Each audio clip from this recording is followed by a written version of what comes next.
Sir दिख रहे? बैठ गए इधर, बैठ गए। नहीं कुछ नहीं होगा। दिखे आगे वो बैठ चुके हैं। ओके करें करें। ओके सर दिख रहे? नमस्कार मेरे हरियाणा के नौजवान साथियों, मित्रों, भाइयों बहनों, जैसा आपको जानकारी है कि कोरोना के विषय को लेकर के मैं पिछले बुधवार तक हर दिन आपके सामने आकर के कोई विषय रखता था। 2 दिन के गैप के बाद आज शनिवार के दिन फिर आपके पास आया हूँ। आज का हमारा विषय वो शिक्षा से जुड़ा है। कोरोना के इस संकट में हर वर्ग प्रभाव उस पर पड़ा है, कोई उससे अछूता नहीं है। और ऐसा ही एक वर्ग शिक्षकों का, छात्रों का भी है। स्कूल बंद हैं, पढ़ाई भी नहीं हो पा रही है, समय के हिसाब से चीज़ें चलती रहती हैं। हमें भी इस परिस्थिति के हिसाब से अपने पढ़ाई के तरीके को बदलना है। पहले तो तकनीक शिक्षा का एक विषय होता था, आज तकनीक से ही शिक्षा हो रही है। स्कूल को बंद किया जा सकता है पर ज्ञान और शिक्षा को बंद नहीं किया जा सकता। आज विषय ये नहीं है कि पढ़ें कैसे, बल्कि विषय तो ये है कि कैसे कैसे पढ़ सकते हैं। तकनीक से हमें कई माध्यम दिए हैं, तकनीक के कारण से हम जो पढ़ सकते हैं उसके ऊपर अपना पूरा ध्यान रहना चाहिए। समय की मांग है कि हम घर में रहें, स्कूल न जाएं। हम स्कूल नहीं जा सकते पर स्कूल तो घर में आ सकता है। हम आपके स्कूल को आपके घर में ही लेकर आ रहे हैं। हमने जैसे पहले 3S का एक मंत्र दिया था, stay at home, social distancing, sanitise yourself. आज मैं अपने उस 3S मंत्र को बदल रहा हूं। आज का 3S मंत्र विशेष तौर पर अपने विद्यार्थियों के लिए, छात्र छात्राओं के लिए, stay at home, school at home and study at home. इस प्रकार हम लोग अपने इस मंत्र के हिसाब से अपने इस कार्य को आगे बढ़ाएंगे। निश्चित रूप से हम लोग अपने इस काम को करते हुए आगे बढ़ने के लिए इन लॉकडाउन के दिनों का उपयोग करेंगे। पिछले 25 दिनों में बड़े धैर्य के साथ हम लॉकडाउन का पालन कर रहे हैं। जैसा मैंने 15 अप्रैल को इसी मंच से कहा था कि जल्दी ही ग्रीन लाइट होगी और सामान्य जीवन शुरू हो जाएगा। कोरोना से उपजी अनिश्चितता का सबसे बड़ा प्रभाव हमारे स्कूल कॉलेजों के विद्यार्थियों पर पड़ा है। 18 मार्च को प्रदेश में चल रही स्कूलों की वार्षिक परीक्षाओं को मैंने रोक दिया था। 19 मार्च को सभी स्कूलों को बंद कर दिया गया। स्कूल के बच्चों का अगला शैक्षणिक सत्र 1 अप्रैल को शुरू होता। बाकी परीक्षाएं भी होनी थी, लेकिन अब परीक्षाएं होंगी या नहीं, अगली कक्षा में कब दाखिला मिलेगा, इन अनिश्चितताओं को दूर करने के लिए हमने पहली कक्षा से 11वीं कक्षा तक पढ़ने वाले सभी विद्यार्थियों को जितनी परीक्षाएं 18 मार्च तक हुई थी उन्हीं के परिणाम के आधार पर अगली कक्षाओं में दाखिला देने का फैसला किया है। 15 अप्रैल से 52 लाख विद्यार्थियों की नई कक्षाएं डिस्टेंस एजुकेशन सिस्टम, दूरवर्ती शिक्षा कार्यक्रम के तहत केबल और DTH चैनल्स के माध्यम से शुरू कर दी गई है। और ये केबल और DTH एजुसेट के दूरदर्शन के साथ जोड़ करके हमने किया है। हरियाणा पहला प्रांत है कि 100% पेनिट्रेशन, चाहे वो गांव हो, सुदूर इलाका हो, शहर हो, सबके साथ हमने इसको जोड़ा है। केवल 12वीं के विद्यार्थी, उनको परीक्षा की स्थिति अभी स्पष्ट नहीं है। CBSE ने अभी तक अपनी कोई टाइम टेबल बना करके स्थिति स्पष्ट नहीं की है। साधारणतः 12वीं का परिणाम 15 मई के आसपास घोषित होता है, परंतु इस बार परीक्षाओं के देरी होने के कारण से अखिल भारतीय प्रतियोगी परीक्षाएं भी जो पहले हो जाती हैं, इस बार NDA की प्रवेश परीक्षा जो 19 अप्रैल को निर्धारित कर दी गई थी, मेडिकल कॉलेज के लिए नीट की परीक्षा भी 3 मई को होनी थी, इन दोनों को पोस्टपोन कर दिया गया है। इसी तरह इंजीनियरिंग कॉलेज के लिए भी JEE अर्थात ज्वाइंट एंट्रेंस एग्जाम कि 1 जनवरी में जो परीक्षा हो गई थी उसका परिणाम भी 21 जनवरी को घोषित हो गया था। इसी परीक्षा का एक दूसरा अवसर भी दिया जाता है जो 13 अप्रैल से 17 अप्रैल तक होना था, जिसे कोरोना के चलते पोस्टपोन कर दिया गया। अब 12वीं कक्षा के विद्यार्थियों को विशेष रूप से मैं कहना चाहूँगा कि आप लॉकडाउन की अपनी प्रतियोगी परीक्षाओं के लिए तैयारी का ये इसको एक सुअवसर मान लें, क्योंकि ये अवसर हमको और आगे तैयारी करने के लिए बढ़िया अवसर भी है। शायद स्कूल कॉलेज खुले रहते तो इतनी तैयारी हम नहीं कर सकते थे। ये 2 महीने का जो ज़्यादा समय मिला है, इसमें भी हम डिस्टेंस लर्निंग के माध्यम से, केबल और डीटीएच चैनल के माध्यम से दूरवर्ती शिक्षा कार्यक्रम जो शुरू किया गया है उसका आप लाभ उठाएं। 10वीं और 10वीं 11वीं कक्षा के विषयों के जिन पाठों में आपको कोई कठिनाई है उसे दूर करने के लिए जेई, नीट और एनडीए की परीक्षाएं जून जुलाई में हो तो उसका प्रदर्शन अच्छा हो सकता है। इस बीच मैं आपको विश्वास दिलाता हूं कि हरियाणा स्कूल शिक्षा बोर्ड की 12वीं में बचे हुए विषयों की परीक्षाएं जल्द से जल्दी लेकर परिणाम घोषित करने के सभी हम प्रयास करेंगे। इस पढ़ाई में हमारे बहुत से अध्यापक, लेक्चरार, चाहे वो स्कूल के हों चाहे कॉलेज के हों, बहुत प्रयत्न कर रहे हैं। मैं ऐसे ही आज कुछ लेक्चरर्स और टीचर्स इनकी बातचीत भी आपके सामने मैं कराऊंगा।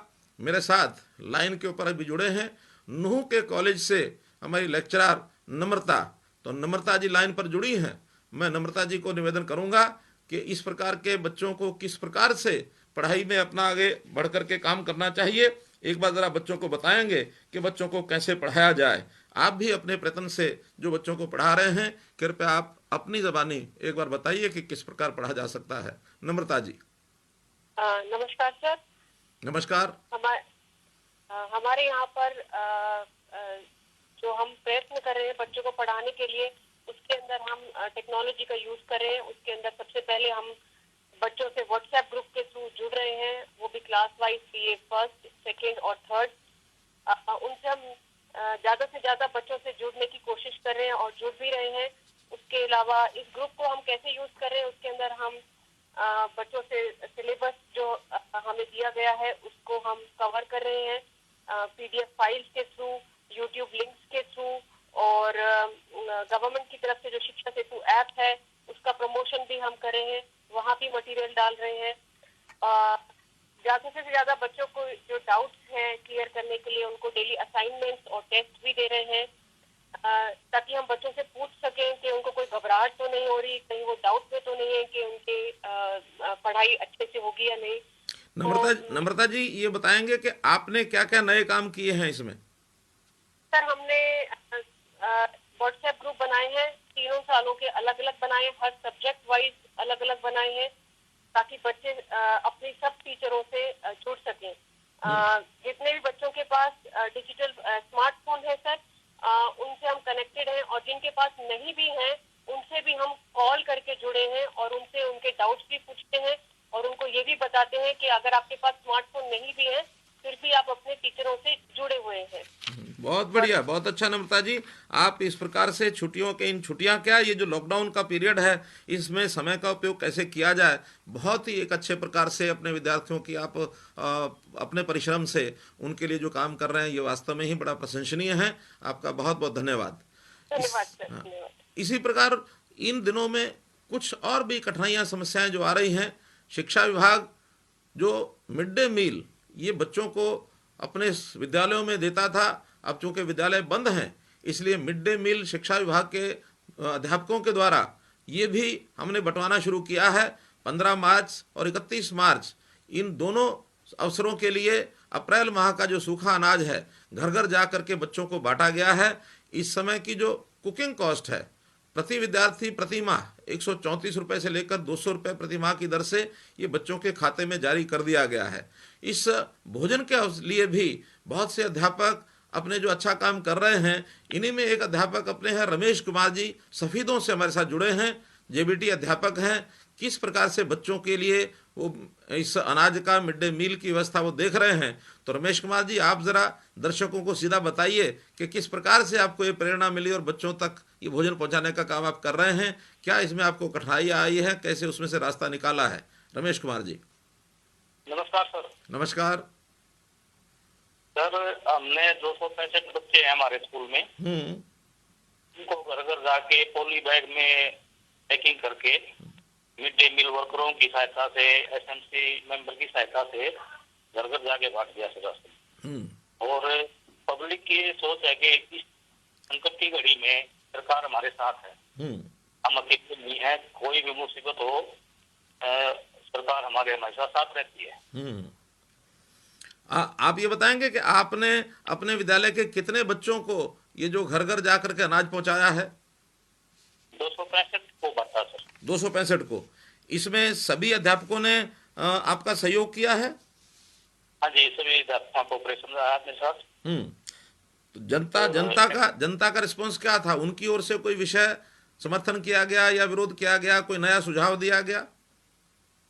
नहीं, समर्थन किया सर पूरा, लेकिन उन्होंने ये कहा कि आप लोग इतनी मेहनत करें, कोरोना में रिस्क ले रहे हैं अपनी लाइफ का, तो आपको भी सरकार ने सुविधा देनी चाहिए थी मास्क वगैरह की, लेकिन फिर भी हमने अपने जेब खर्च से मास्क पहन के और हाथों में दस्ताने पहन के बांटा सर। हाँ, बहुत अच्छा है। हर किसी व्यक्ति को, चाहे वो किसी भी सेवा के काम में लगा है, आज फील्ड में जाने के लिए मास्क पहनना इसको अनिवार्य किया गया है। सब लोग मास्क का प्रबंध करके तभी जाएं। बहुत बहुत धन्यवाद आपका रमेश कुमार जी। इसी प्रकार से एक विषय अभी जो विद्यालय में पढ़ने वाले छात्र हैं उनके लिए नई कक्षाओं में जाकर के जो हम निःशुल्क पाठ्य पुस्तकें हर वर्ष देते हैं, इस बार लॉकडाउन के कारण से वो पुस्तकें उनको नहीं पहुंचाई गई हैं, लेकिन पुस्तकों की कमी को पूरा करने के लिए विभाग द्वारा गांव में पुरानी पुस्तकों का परस्पर आदान प्रदान के भी ये प्रयास किए जा रहे हैं। जैसे लॉकडाउन हटेगा, नई पुस्तकों की मुफ्त आपूर्ति ये सुनिश्चित की जाएगी। और इस संबंध में भी एक अध्यापक अपने हैं, सुनील दत्त जी, उन्होंने पुस्तकों के संबंध में किस प्रकार से विद्यार्थियों का सहयोग किया है वो भी हमारे साथ लाइन पर जुड़े हैं। सुनील दत्त जी जेबीटी टीचर हैं। ज़रा सुनील दत्त जी बताएंगे कि आपने किस प्रकार से बच्चों की सहायता की है? जी सर नमस्कार। नमस्कार सर, मैंने पर्सनली जहाँ मेरी पोस्टिंग है वहाँ पे जाके प्रत्येक मतलब बच्चों को मोटिवेट करके उनसे मतलब किताबें ली, और दूसरे बच्चों को जो छोटी कक्षाओं में पढ़ते थे उनको वो किताबें जाके दी। और इसके अलावा साथ में जो हमारे पास पिछले साल के कुछ सेट बचे हुए थे, वो भी जो नए बच्चे हैं जो पहली क्लास में जो हमारे पास आ सकते थे, उन बच्चों को हमने पर्सनली जाके दिया। इसके साथ साथ भी मैंने जो हमारे क्लस्टर में और भी स्कूल पढ़ते थे उनके टीचरों को भी इसी तरीके से मोटिवेट किया, और उन्होंने भी उसमें पूरा सहयोग करते हुए उन बच्चों को किताबें बांटी। और जिसका हमें जो ये ऑनलाइन टीचिंग में इसका बड़ा ये लाभ मिला कि बच्चे अब इसके ऊपर पूरा ध्यान देते हुए पूरा काम कर रहे हैं। और हमें जो हर रोज हम काम भेजते हैं तो बच्चे वो तो करते ही हैं, साथ में शाम को दोबारा से मैसेज आता है सर और काम दो, कि हमने ये तो कंप्लीट कर लिया है। तो बुक्स डिस्ट्रीब्यूशन का जो था वो हमारे से बहुत बढ़िया रहा, और बच्चे इसका लाभ मतलब प्रत्येक बच्चे को मिल रहा है। बहुत बढ़िया सुनील दत्त जी, आपने बच्चों की ये जो कठिनाई है पुस्तकों की, इसको हल करने के लिए एक रास्ता बताया है। मैं समझता हूँ सभी बच्चे अपनी पुरानी पुस्तकों को आदान प्रदान करके अपनी पढ़ाई को चालू रखेंगे। प्राइवेट स्कूलों का एक विषय भी मुझे ध्यान में पिछले दिनों में कई लोगों ने कराया है कि प्राइवेट स्कूल अपनी 3 महीने की एडवांस फीस लेने के लिए उन्होंने सर्कुलर निकाला, लेकिन हमने उनको एक आग्रह किया है नोटिफिकेशन के माध्यम से कि 3 महीने की बजाय वो केवल 1 महीने की फीस लें, और यातायात शुल्क भी उनको नहीं लेना चाहिए। ऐसे कुछ प्राइवेट स्कूल तो ऐसे हैं जिन्होंने आगे बढ़ करके लॉकडाउन के समय की फीस ये पूरी की माफ़ कर दी है। ऐसे स्कूलों का मैं आभार प्रकट करता हूँ, और मैं आशा करता हूँ कि अन्य स्कूल भी इसी का पालन करें, ताकि जो बच्चे हैं, खास करके ऐसे परिवार, सामान्य परिवार जिनकी कमाई इस समय बंद हो गई, जिनके काम बंद हो गए, वो अपने बच्चों की पढ़ाई को आगे रख सकें। ऐसे किसी बच्चे का भी एडमिशन न रोका जाए, उनके आगे चल करके किस प्रकार से उनकी फीस लेनी है इसका कोई प्रबंध करें। जहाँ तक 10वीं कक्षा के विद्यार्थी हैं, लगभग 60 से 70 हज़ार विद्यार्थी ऐसे जो सरकारी 172 ITIs हैं, 246 प्राइवेट ITIs हैं, उनमें जुलाई माह में दाखिले लेते हैं। ITIs के अतिरिक्त पॉलिटेक्निक्स में भी वो लोग दाखिले लेते हैं। अब इनकी भी चूँकि कक्षाएं अगस्त में शुरू होती हैं, 24 मार्च को प्रदेश के सभी ITIs को बंद करने के बाद थ्योरी की पढ़ाई फ़ोन पर या ई लर्निंग से करवाई जा रही है, परंतु प्रैक्टिकल्स की पढ़ाई लॉकडाउन की अवधि के बाद ही प्रारंभ किया जाएगा। ITIs में 81 ट्रेड हैं, 30 से 35 ऐसे ट्रेड हैं जिनमें 10वीं में गणित या विज्ञान की परीक्षा उत्तीर्ण की शर्त होती है। चूँकि 10वीं कक्षा में विज्ञान अथवा गणित की जो परीक्षाएं अभी नहीं हुई है, इसलिए विचार किया जा रहा है कि 10वीं की विज्ञान की परीक्षा में ज़्यादा समय लग जाए तो ऐसे ट्रेड्स में बिना विज्ञान की परीक्षा के ही प्रोविजनल दाखला दे दिया जाए। इस बारे में अंतिम निर्णय ले लिया जाएगा। विचार ये भी है कि गणित या विज्ञान के विषय पास नहीं हो पाएंगे तो उन्हें बिना गणित अथवा जो विज्ञान गणित के विषय के ट्रेड हैं उसमें जाने की छूट दे दी जाए। ऐसा ही पॉलिटेक्निक्स में भी ऐसे जो ट्रेड हैं जिनमें डिप्लोमा के लिए दाखला लेना चाहते हैं, वहाँ भी गणित और विज्ञान दोनों विषयों की उत्तीर्ण करने के बाद ही ऐसे जो ट्रेड्स हैं उनके अंदर रखा जाएगा, अन्यथा दूसरे ट्रेड्स में जाने के लिए उनको छूट मिलेगी। कॉलेजेस में भी, हायर एजुकेशन में शिक्षा के लिए बहुत से ऐसे ऑनलाइन प्रावधान किए गए हैं जो यूट्यूब के माध्यम से, गूगल हैंगआउट के माध्यम से 25 मार्च के दूसरे सेमेस्टर का ई शिक्षण इसको हमने शुरू करवा दिया है, बहुत ज़ोरों से चल रहा है। 9000 से भी अधिक प्राध्यापक जो ई लर्निंग के माध्यम से स्टूडेंट्स को शिक्षा दे रहे हैं। 28000 के लगभग विद्यार्थियों ने अपना फीडबैक विभाग को दिया है। उनमें से 90% विद्यार्थियों ने कंटेंट की बहुत प्रशंसा की है। हमारे एक कॉलेज के लेक्चरर हैं विवेक गोयल जी, जो हमारे साथ जुड़े हैं गवर्नमेंट नेशनल कॉलेज सिरसा से, और वो इस विषय में सब विद्यार्थियों को अपनी ओर से कुछ मार्गदर्शन करेंगे ताकि विद्यार्थियों का उनको लाभ हो। श्री विवेक गोयल जी, आप बताएंगे जरा। नमस्कार सर। जी नमस्कार सर, मैं गवर्नमेंट नेशनल कॉलेज से बायोलॉजी का प्रोफेसर हूँ, जूलॉजी पढ़ाता हूँ जी। और जैसे ही लॉकडाउन शुरू हुआ तो एक बार बच्चों को सेंसिटाइज करना पड़ा कि हमें जुड़ना पड़ेगा पढ़ने के लिए। एक 4-5 दिन उसमें निकले और पिछले 20-25 दिन में हम 15 से ज्यादा बार इंटरेक्ट कर चुके हैं। हम अपने लेक्चर्स खुद भी बना रहे हैं, हम यूट्यूब के लिंक्स भी दे रहे हैं और व्हाट्सएप ग्रुप बनाया हुआ है हमने बड़ा सारा। मोर देन 120 स्टूडेंट्स हैं और सभी बच्चों को उस ग्रुप में पोस्ट करने की इजाजत है, मतलब कोई भी स्टूडेंट उसमें कुछ भी पोस्ट कर सकता है। जिन बच्चों के पास मोबाइल नहीं है उनसे हम फोन पे और ऑडियो कॉल कर रहे हैं। मेरे तो कुछ स्टूडेंट्स ने अपने एक्स्ट्रा फोन डोनेट तक करने की बात की है कि हम उन बच्चों को अपने फोन दे देते हैं उनके पास मोबाइल नहीं है। बहुत बढ़िया। ऐसा किया भी है। वो एक टाइम बिंग इमरजेंसी है, सॉलिडेरिटी है, सब इकट्ठे चल रहे हैं और सभी साथ दे रहे हैं। बहुत ही अच्छी बात है गोयल जी, आपने जो प्रेरणा दी है विद्यार्थियों को कि अपने मोबाइल का भी दूसरे लोगों के लिए वो उपयोग करवा रहे हैं। इस प्रकार परस्पर सहयोग से हम सब लोग अपनी शिक्षा को, इस कदम को आगे बढ़ा सकते हैं। हमने कई प्रकार के ऐप देखे हैं, यू दोस्त व टच बेस इस नाम से ऐप, इनके माध्यम से स्टूडेंट्स को विशेष प्रकार की एक मनोवैज्ञानिक, जिसको कहना चाहिए शिक्षा, इसकी सुविधा भी प्रदान की जा रही है। 180 से अधिक कॉलेज और यूनिवर्सिटी जिसमें मनोवैज्ञानिक के जो प्राध्यापक हैं वो इस इनिशिएटिव से जुड़े हैं, क्योंकि हमारा समय घर पर है, खाली है।